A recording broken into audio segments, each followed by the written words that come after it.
아멘. 오늘 아침에 우리가 살펴볼 하나님의 말씀은 구약성경 나훔 1장 1절로 8절입니다.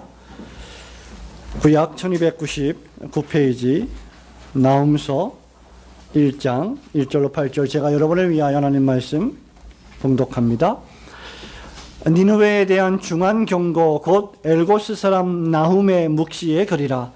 여호와는 투기하시며 보복하시는 하나님이시니라.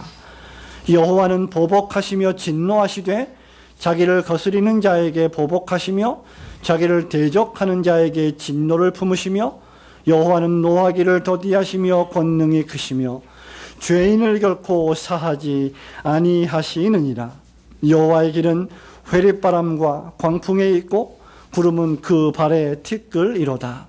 그는 바다를 꾸짖어 그것을 말리우시며 모든 강을 말리우시나니 바산과 갈멜이 쇠하며 레바논의 꽃이 이우는도다. 그로 인하여 산들이 진동하며 작은 산들이 녹고 그의 앞에서는 땅 곧 세계와 그 가운데 거하는 자들이 솟아오르는도다. 누가 능히 그 분노하신 앞에 서며 누가 능히 그 진노를 감당하랴. 그 진노를 불처럼 쏟으시니 그를 인하여 바위들이 깨어지는도다. 여호와는 선하시며 환난 날의 산성이시라. 그는 자기에게 의뢰하는 자들을 아시느니라. 그가 범람한 물로 그것을 진멸하시고 자기 대적들을 흑암으로 쫓아내시리라. 아멘. 이 세상을 살아가는 모든 사람들은 단 한 명도 예외가 없이 죽음 이후에 하나님의 심판대 앞에 서게 될 것입니다. 바울은 히브리서 9장 27절에서 한 번 죽는 것은 사람에게 정하신 것이요 그 후에는 심판이 있으리니 라고 했습니다. 지상에 살아가는 모든 사람들은 죽어서 하나님을 대면하게 될 것입니다. 그날의 모든 각 개인들에게는 엄밀하게 말하면 천국과 지옥만 남게 될 것입니다. 여러분이 인생을 살아가면서 신앙에 대하여 얼마나 많은 것을 토론하고 논쟁하든지 관계없이 주님이 재림하시는 그 날에는 개인적인 종말의 날이 될 것이고, 여러분 앞에 서 계신 주 예수 그리스도 재림하신 그 주께서는 심판의 주요 동시에 구원의 주로 서게 되실 것입니다. 그날의 기쁨과 즐거움은 말로 형언하기 어려운 것이 될 것이며 비참과 불행 역시 설명할 수 없을 만큼 극심한 것이 될 것입니다. 그리고 그 천국과 지옥의 결정은 바로 오늘 여기서 우리의 믿음과 예수 그리스도를 향한 그 믿음에 근거한 삶을 통하여 결정될 것입니다. 로이드 존스 목사님은 사도행전 강해에서 이렇게 말한 바 있습니다. 만일 이 세상의 모든 인류가 심판의 날에 하나님 앞에 서게 된다는 사실을 깨닫고 살아간다면 우리가 살고 있는 이 세상은 사뭇 다른 세상이 될 것입니다 라고 말한 바 있습니다. 이런 심판은 사실상 사람들이 별로 좋아하지도 않고 듣고 싶어 하지도 않는 것이지만 엄연한 하나님의 말씀이며 우리가 가장 중요하게 이해해야만 할 성경의 교리입니다. 큰 자나 어린 자나 상관없이 하나님의 심판대 앞에 서게 될 것이라는 사실 말입니다. 저와 여러분이 평생 신앙생활하면서 아마 사실상 나훔서를 한 번도 설교하는 것을 들어본 적이 없을 수도 있을 것입니다. 사실상 나훔서는 그리 흠모하고 좋아할 만한 성경이 아닙니다. 왜냐하면 나훔서 안에 수많은 심판의 메시지가 선포되어 있기 때문입니다. 여기에는 저와 여러분이 액자로 걸어놓을 만큼 아름다운 글귀나 송구도 축복의 말씀도 별로 없기 때문입니다. 온통 심판과 진노의 말씀으로 가득합니다. 그리고 이 심판의 메시지는 실상 우리가 지금 계속해서 살펴보고 있는 선지서의 메시지이기도 합니다. 그럼에도 우리는 이 말씀을 들어야 합니다. 이유는 나훔서 역시 하나님의 말씀이며 이 심판의 메시지가 도리어 하나님을 참되게 경배하고 섬기는 저와 여러분들에게는 큰 위로의 메시지가 되기 때문입니다. 지금 선지자 나훔은 고대 강력한 대제국 아수르의 수도 니느웨를 향한 심판을 선고하고 있습니다. 선지자 나훔의 뜻이 무엇입니까? 위로라고 하는 뜻입니다. 위로라고 하는 뜻을 가진 그 이름의 선지자가 심판을 선포하는 것이 얼핏 보면 좀 낯설겠지만 이 심판의 선포는 한편으로는 하나님의 백성의 큰 위로가 됩니다. 우리는 이 본문의 말씀을 통하여서 무엇보다도 저와 여러분이 섬기고 경배하는 하나님은 반드시 죄를 심판하시고 보복하시는 하나님이시라는 사실을 깨달아야만 합니다. 저와 함께 2절과 3절 말씀 함께 읽겠습니다. 여호와는 시작. 여호와는 피하시며 보복하시는 하나님이시니라. 여호와는 보복하시며 진노하시되 자기를 거스리는 자에게 보복하시며 자기를 대적하는 자에게 진노를 품으시며 여호와는 노하기를 더디하시며 권능이 크시며 죄인을 결코 사하지 아니하시느니라.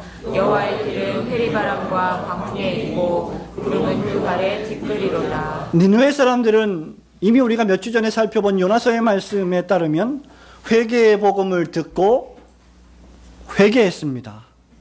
그러나 불과 100여 년이 지나지 않아서 영국의 주석가 윌리엄 핸드릭슨의 표현대로 그들은 자신들의 회개를 회개하고 말았습니다. 하나님 앞에 죄를 회개한 그것을 철회했다는 뜻입니다. 그들은 다시 개가 토하였던 것으로 돌아갔고 그 이전보다 영적인 상태가 훨씬 더 악화되고 나쁜 상태에 빠져버리고 말았습니다. 아수르 제국은 다시 무자비해졌고 여러 나라들을 침략하여 차례차례로 칼로 굴복시켰고 정복했습니다. 주전 663년에 애굽의 수도까지 무너뜨리고 고대 이집트 대제국을 그들은 마침내 정복하고 말았습니다. 그런 아수르에게 유다 왕국은 매우 작은 나라였고 약소국이었고 유다를 도울 만한 동맹국들도 많지 않았습니다. 아수르 제국과 비교해 볼 때 유다는 그저 세 발의 피와 같았지요. 아수르는 유다를 수시로 침략했고 노략질했고 못살게 굴었습니다. 유다는 작았고 주변에 도움을 청할 어떤 힘도 갖고 있지 못했습니다. 그러나 유다에게는 천지를 창조하시고 그 천지 만물을 통치하시고 마침내 열방을 심판하실 살아계신 하나님이 계셨습니다. 실상 아수르는 유다를 상대하는 것이 아니라 전능하신 하나님을 상대하는 꼴이 되었던 것입니다. 이런 흉포하고 잔인한 아수르를 향하여서 선지자 나훔이 심판을 예언하고 있습니다. 여기 2절에 보복하신다, 여호와께서 보복하신다는 말씀이 무려 3번이나 반복되어 있습니다. 히브리 문학에서 3이라고 하는 숫자는 여러분 잘 아시는 대로 완전한 숫자를 상징하고 있습니다. 그렇기 때문에 여호와 하나님의 보복과 하나님의 보수와 심판이, 진노가 불가피한 것임을 선포하고 있는 것입니다. 아수르의 수도 니느웨를 향한 하나님의 심판이 피할 수 없이 확정된 일임을 선언하는 것이지요. 하나님의 진노와 심판은 지금 누구를 향하고 있습니까? 2절에 보면 거스르고 대적하는 자들입니다. 하나님은 당신을 거스르는 자들에게 보복하시고 대적하는 자들에게 진노를 품으십니다. 이유는 여호와 하나님께서는 질투하시는 공의의 하나님이시기 때문이며 하나님 앞에 범죄하는 악인들을 죄 없다 하실 수 없는 분이시기 때문입니다.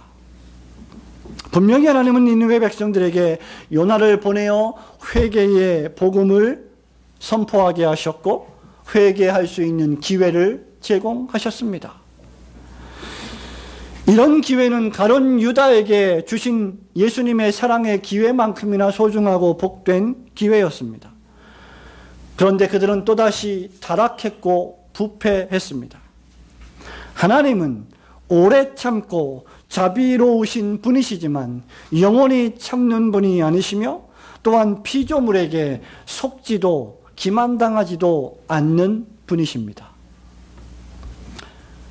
3절에 보면 여호와는 노하기를 더디하시며 권능이 크시며 벌받을 자를 결코 내버려 두시지 않는다고 말씀했는데, 이렇게 말씀하신 것은 노하기를 더디하시는 여호와 하나님의 자비하심과 벌받을 자를 마침내 심판하시는 하나님의 공의가 서로 모순됨을 표현하기 위하여 말씀한 것이 아닙니다. 이 말씀은 하나님이 오래 참으실 정도로 자비하시지만 동시에 범죄한 자를 눈감아 주시는 분이 아니라 반드시 심판하시는 분이심을 강조하는 표현입니다. 이어지는 3절과 4절과 5절의 말씀은 진노하신 하나님의 심판이 어떻게 무시무시할 것인지를 설명하고 있습니다. 여호와의 길은, 여호와 하나님께서 지나가시는 그 길은 마치 회오리 바람과 광풍 같다라고 했습니다. 구름은 그의 발에 티끌 같다고 했습니다. 하나님이 움직이시는 하늘 위에 떠있는 구름은 그저 눈에 보일락 말락한 작은 먼지와 티끌 같다라고 말씀하고 계시는 것입니다. 그 하나님께서 지나가시는 길은 마치 회오리 바람이 그 광풍이 사납게 흩어 지나가는 것과 같다. 하나님의 심판이 그와 같이 무시무시하다는 것입니다. 저는 2012년 미국에서 유학을 마치고 한국으로 돌아오기 바로 직전에 무시무시한 미국의 토네이도를 경험하게 되었습니다. 잠시 집을 떠난 상태에 있었는데 우리가 살고 있는 타운하우스 아파트에 토네이도가 불어닥쳤습니다.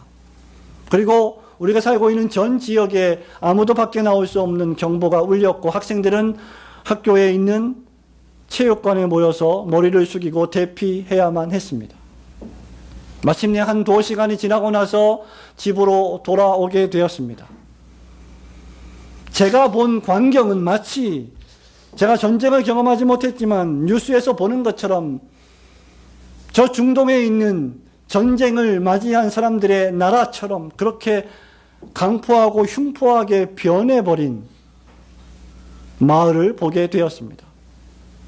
토네이도가 지나간 길은 그야말로 처참합니다. 여기 앉아있는 신하민 양이 그 당시에 토네이도가 왔을 때 학교 체육관에서 벌벌 떨며 학생들과 함께 어깨동무를 하고 대피했던 그 기억이 아마 생생하게 남아있는 산 증인일 것입니다. 가옥은 다 회파되었고 차들은 박살났고 큰 나무들이 가로로 꺾여서 집을 덮치고 말았습니다. 마치 전쟁이 벌어진 것처럼 그렇게 참혹한 상황을 목격하게 되었습니다. 여호와 하나님께서 심판하시는 그 길이 마치 강력한 토네이도와 같이 휩쓸고 지나갈 것이다 라는 선언입니다. 4절에서 하나님은 바다를 명하시는 분이시며 강물을 말리시는 분이십니다. 여호와의 진노하심은 피조물들이 순종할 수밖에 없는 전능하신 진노입니다. 바산은 남쪽 지역의 비옥한 땅입니다. 갈멜은 포도원의 소출로 유명합니다. 레바논은 꽃으로 저명한 명성을 자랑하고 있습니다. 하지만 여호와 하나님의 진노 앞에서 이 모든 것들이 파괴되고 소출은 끊길 것이고 아름다운 꽃들은 다 시들어 버리게 될 것입니다. 우리 주 목소리 한번 말하시면 천하의 모든 것이 쓸데 없어지게 되는 것입니다. 5절에서 산들은 진동하며 작은 산들은 녹고 세계는 솟아오른다고 했습니다. 산을 좋아하시는 여러분, 산은 그야말로 거대한 피조물입니다. 하나님이 만드신 피조물 가운데, 이 피조세계 가운데 산만큼 웅장하고 광대한 것이 없습니다. 그러나 그 산들조차 하나님의 심판 앞에서는 녹아버리고 마는 하찮은 것이 될 것이다 라고 선언하고 계십니다. 우리 주 여호와 하나님께서 한번 움직이시면 세상의 모든 것들이 정신없이 요동칠 것이다 라고 선지자는 예언하고 있습니다. 성도 여러분, 이런 여호와의 진노 앞에 설 수 있는 자, 이런 여호와의 진노를 감당할 수 있는 자는 아무도 없습니다. 오죽하면 바위야 내 머리에 떨어져서 여호와의 진노 앞에서 나를 가리워달라라고 죄인들이 이구동성으로 노래하겠습니까? 이 세상은 여전히 정치, 경제, 과학을 말하고 교육의 진보를 말하고 인간의 이성과 자유를 칭송하지만 여호와 하나님을 떠난 교만하고 타락한 세상은 그저 진노하시는 하나님 앞에서 시들어버리는 레바논의 꽃과 같이 녹아 없어지는 작은 산들과 같이 될 것입니다. 2장 11절과 12절에 보면 아수르 대제국은 당대의 가장 강력한 나라였고 주변의 나라들을 먹잇감으로 여겼고 그 권력으로 약한 나라들을 차례차례 정복하면서 그 사나운 모습을, 그 야수의 모습을 드러내었지만 여호와 하나님께서 친히 아수르의 대적이 되셔서 아수르를 땅에서 끊어버리실 것이라고 예언하고 있습니다. 대제국 아수르는 여호와의 분노 앞에서 그저 불타 순식간에 사그러져 버리는 종이짝처럼 사라지고 말 것입니다. 하나님께서는 자기 백성의 구원과 안전을 위하여 자기 백성과 거룩한 교회를 괴롭히고 압제했던 아수르를 포함하여 바벨론, 메대, 바사 모든 종류의 나라들을 심판하시고 보수하시는 복수와 진노의 하나님이십니다. 바울은 데살로니가후서 1장 6절에서 이렇게 말합니다.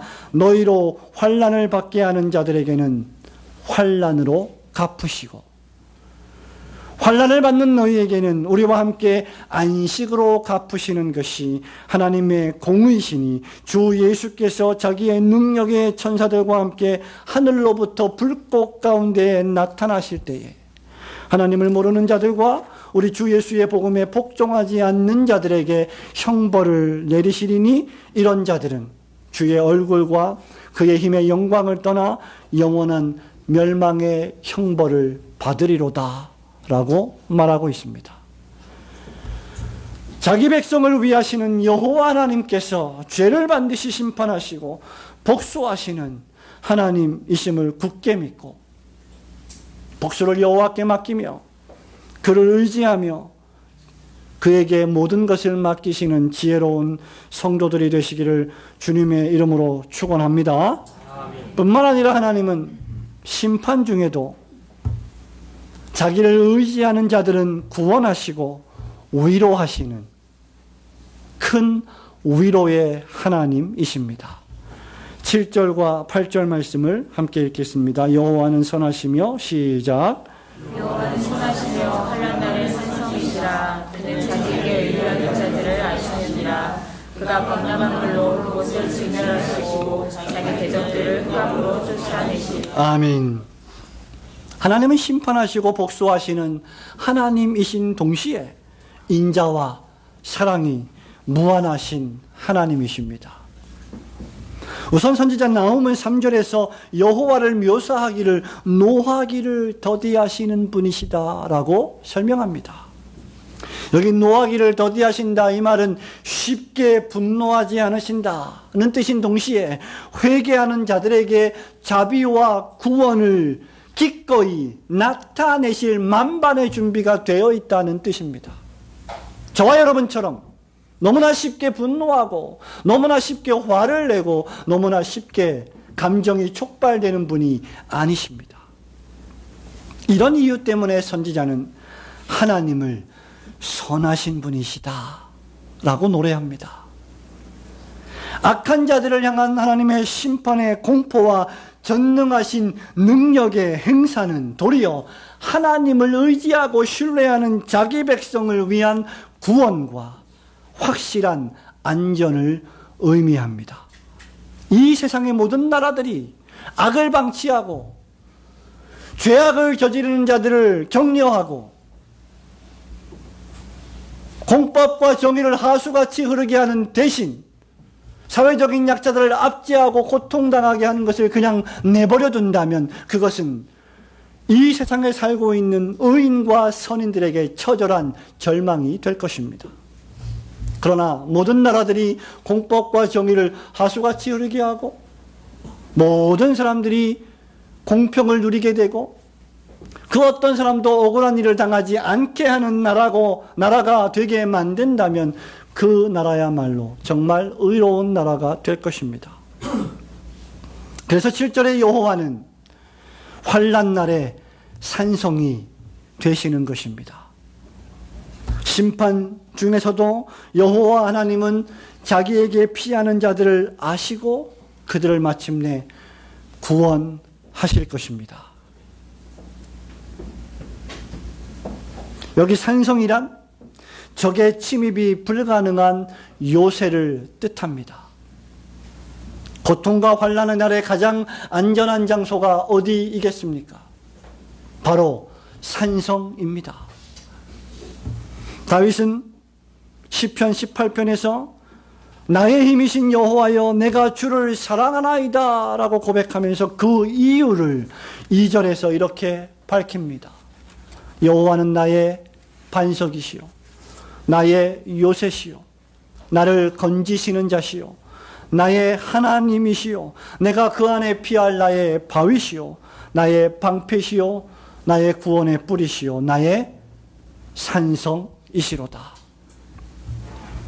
여호와 하나님께서 어떻게 우리 신자들의 구원의 뿌리시요 산성이 되십니까? 예수 그리스도께서 친히 하나님의 심판과 진노를 담당하심으로써 그렇게 하십니다.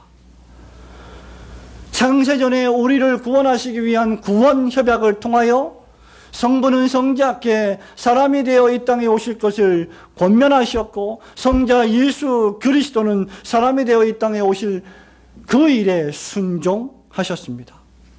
친히 육신의 몸을 입고 사람이 되셔서 우리를 위한 산성이 되어 주신 것입니다. 누구든지 예수 그리스도를 믿고 의지하면 예수님은 기꺼이 그를 의지하는 자에게 산성이 되어 주십니다. 누구든지 이 산성 안에 있으면 구원과 안전을 얻게 됩니다. 그리고 이 산성 밖에 있는 자들을 향해서는 하나님의 저주와 심판과 복수가 그 마지막 날에 불같이 하늘로부터 임하게 될 것입니다. 그러므로 하나님의 진노를 피하기 위해서는 지금 당장 주 예수 그리스도를 믿고 의지하며 이 구원의 산성 안으로 피하는 길밖에 달리 다른 길은 없습니다. 이 산성 안으로 피하지 않는 자들은 마태복음 22장 13절 말씀처럼 마치 예복을 입지 않고 어린 양의 혼인잔치에 참석하려 했으므로 바깥 어두운 데로 내어 쫓겨 슬피 울며 이를 갈게 될 것입니다.